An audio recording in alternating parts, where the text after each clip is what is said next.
చాలామంది విలేజ్‌లో గానీ, టౌన్స్‌లో గానీ, టౌన్స్‌కి దగ్గరలో ఉండే విలేజ్‌లో గానీ చాలామందికి ప్రాపర్టీకి సంబంధించిన ప్రాపర్ డాక్యుమెంట్స్ లేకుండా, ప్లాన్ అండ్ పర్మిషన్ లేకుండా, వాళ్ళు చేసే బిజినెస్‌కి ఐటీఆర్ ఫైల్ చేయకుండా, లైసెన్స్ లేకుండా, ప్రాపర్ ఇన్‌కమ్ సోర్స్ అంటే చూపించే విధంగా లేని వారు కూడా మనం హౌసింగ్ లోన్ అనేది తీసుకోవచ్చు.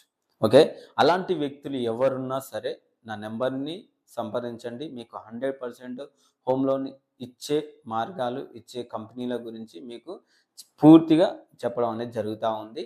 లేదు నా ద్వారానే మీరు హౌసింగ్ లోన్ తీసుకోవాలనుకున్నా గానీ, మీకు దగ్గరలో ఉండే జిల్లాలోనైనా సరే, బ్రాంచ్‌లోనైనా సరే హౌసింగ్ లోన్ అనేది ప్రొవైడ్ చేయడం అనేది జరుగుతా ఉంది. ఓకే. మీకు ఈ వీడియో నచ్చినట్లయితే లైక్ చేయండి, కామెంట్ చేయండి, షేర్ చేయండి. అదే విధంగా ఈ వీడియోని మీ ఫ్రెండ్స్‌కి లేదా రిలేటివ్స్‌కి షేర్ చేయండి. Thank you.